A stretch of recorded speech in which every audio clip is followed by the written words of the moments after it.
दोस्तों, यूएनएचआरसी दुनिया के तमाम बड़े संगठनों में से एक संगठन है जो ह्यूमन राइट की बात करता है, मानवता के लिए बात करता है।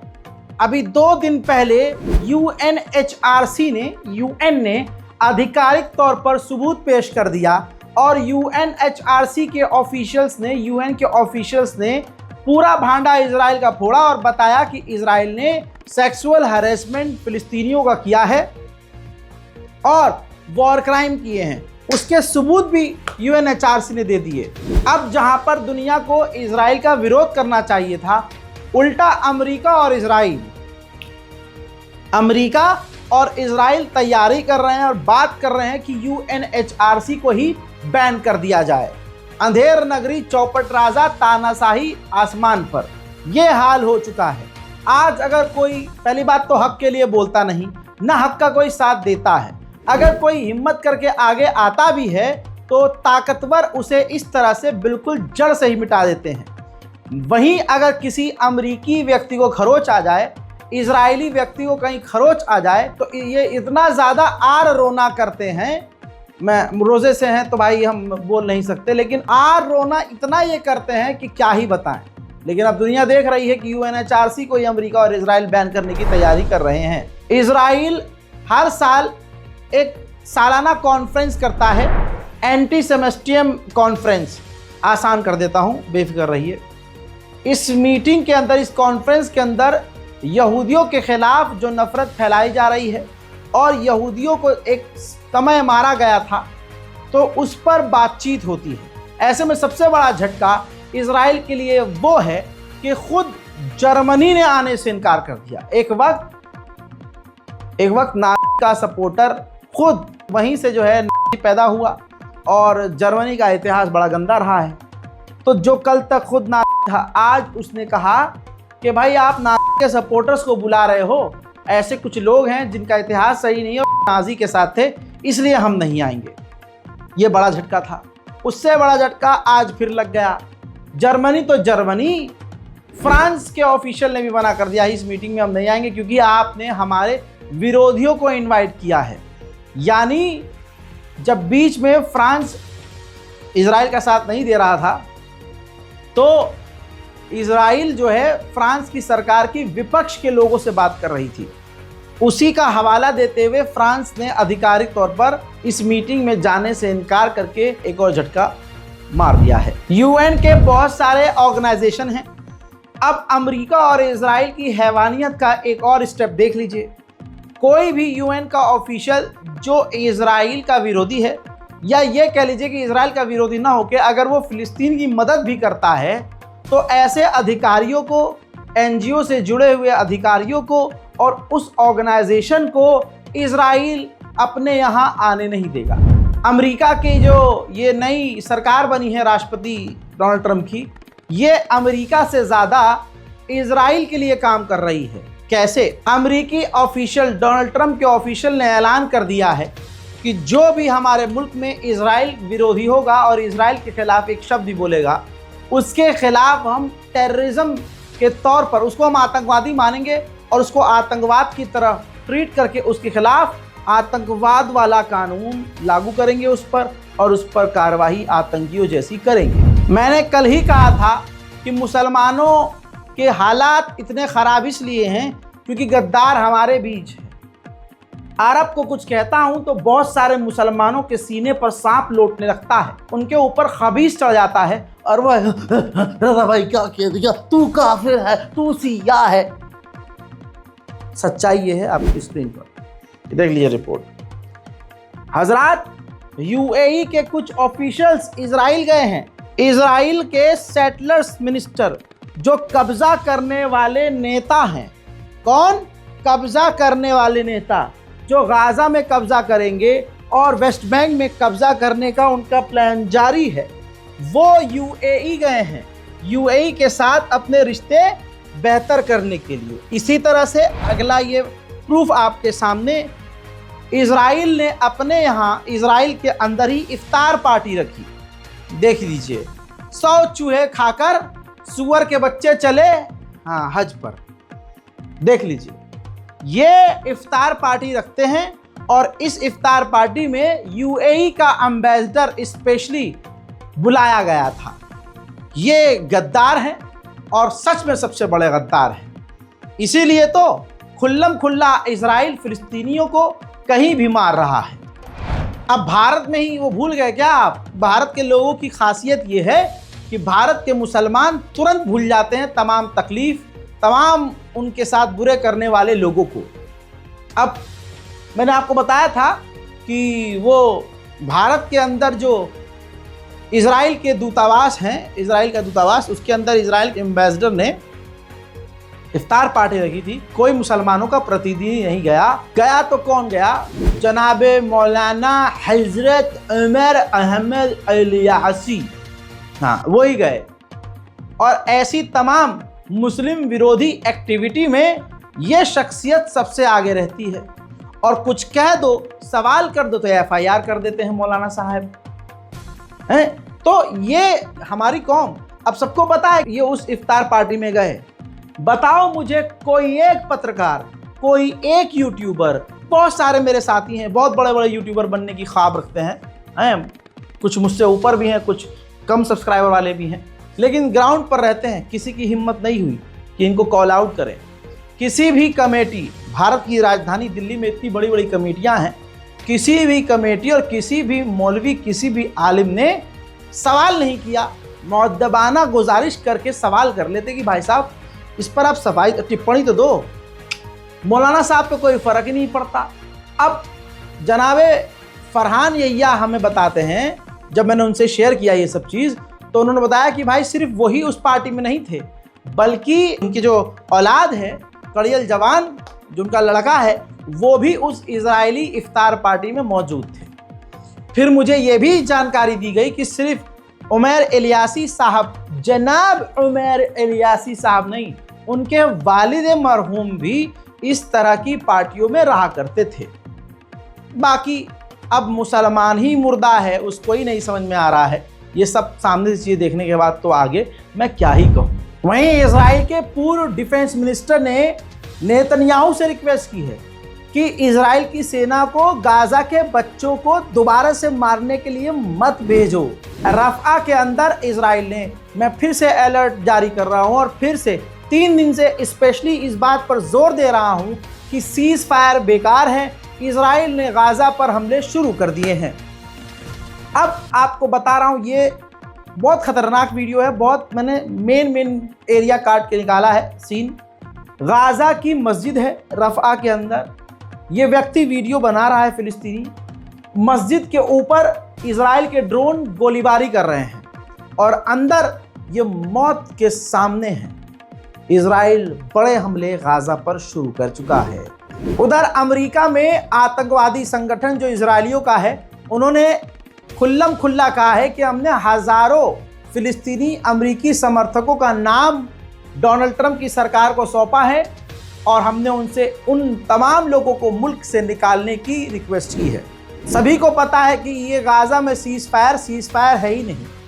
अब बताइए, सीज फायर जब से हुआ है तब से अब तक इजराइल ने 150 फिलिस्तीनियों को गाजा में और कत्ल कर दिया है। उधर यूरोपीय यूनियन में कुछ तो पार्लियामेंट के ऐसे मेंबर हैं यूरोपीय यूनियन में कि अब उन्होंने कहा है कि वक्त अब आ गया है कि फिलिस्तीन स्टेट बनना चाहिए।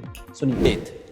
Most countries around the world support a two-state solution for the Israeli-Palestinian conflict.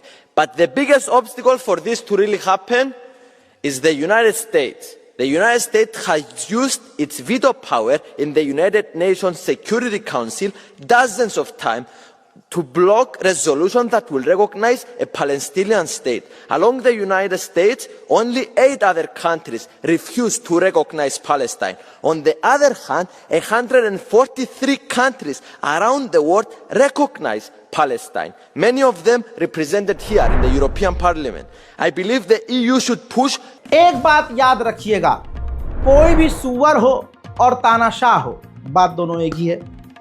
तानाशाह अपने एक लिमिटेड झुंड के साथ सत्ता का इस्तेमाल करके दूसरों पर जुल्म करता है। उन तमाम लोगों पर जुल्म करता है जो उसका विरोधी हो। वो धर्म की आड़ में अपने विरोधियों को कत्ल करवाता है, अपने विरोधियों को दबाता है, मिटाता है और अपनों के लिए भी कोई काम नहीं करता। वो सिर्फ धर्म का अफीम उन्हें चटाकर उन्हें गूमूत में डुबो देता है, लेकिन असल में उसका कोई समर्थक नहीं होता, बस वो सत्ता की पावर इस्तेमाल करता है। अब बेंजीवीर जो एक कट्टरवादी नेता है, बेंजीवीर हो, नेतन्याहू हो, साथ ही इजराइल का इकोनॉमी मिनिस्टर हो, ऐसे कई सेटलर्स मिनिस्टर्स भी हैं जो ये चंद मुट्ठी भर सुअर राजनीति करते हैं। ठीक है, अब मैं आपको बताना चाहता हूं कि जब बेंजीवीर पार्लियामेंट में स्पीच देने खड़ा हुआ तो खुद पार्लियामेंट के अंदर दर्जनों यहूदी मेंबर ऑफ पार्लियामेंट उस पार्लियामेंट से बाहर चले गए, क्योंकि हकीकत यही है कि कोई भी कट्टरवादी दंगा करवाने वाले लोगों को, नेताओं को पसंद नहीं करता। वो तो बस ये होता है कि वादा कुछ और किया, जीत कर आ गए, अब उस वादे पे काम नहीं कर रहे हैं, अपने दूसरे काम में लग गए हैं। अब कुछ कट्टरवादी इनको सपोर्ट कर, लेकिन इनकी इज्जत कहीं नहीं होती है। मैं वो वीडियो दिखा देता हूं जिसमें बेंजीवीर जैसे ही स्पीच देने के लिए खड़ा हुआ, इजराइल के ही पार्लियामेंट से दर्जनों लोग निकल गए। देखिए। אדוני היושב-ראש, השרים, חבריי חברי הכנסת, זה פשוט מדהים הבורות של יאיר लपिड। देख लिया, इतना ही नहीं, तेल अवीव में पिछले 1.5 सालों से लगातार प्रदर्शन हो रहा है। आज भी नेतन्याहू के खिलाफ इजराइल की जनता प्रदर्शन कर रही है कि इस्तीफा दो, तुमने हमें खतरे में डाल दिया, जबरदस्ती जंग में ठूस दिया, हमारी तरक्की रोक दी और हमारे अपनों को हमास के हाथों में मरने दिया और तुम डील खराब कर रहे हो।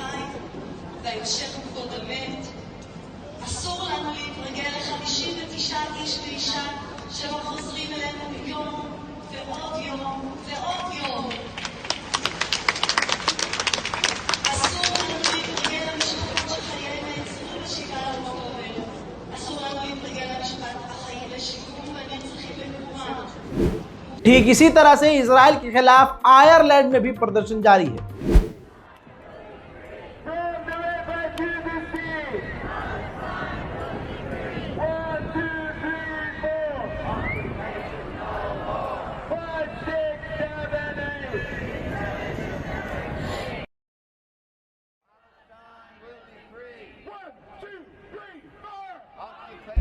लंदन में जबरदस्त विरोध के बाद, यानी गिरफ्तारी के बाद, धमकियों के बाद भी लंदन के लोग सड़कों पर इजराइल के खिलाफ फिलिस्तीन के समर्थन पर उतरे हुए हैं।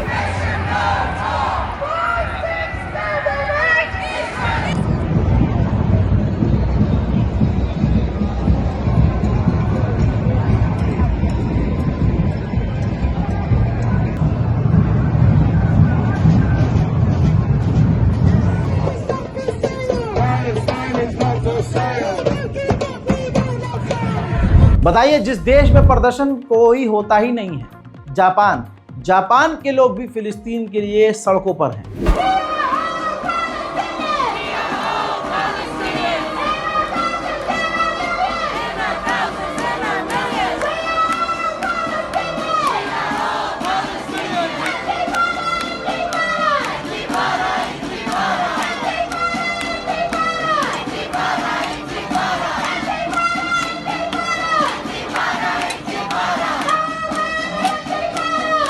नेदरलैंड में फिलिस्तीन के लिए लगातार प्रदर्शन जारी है।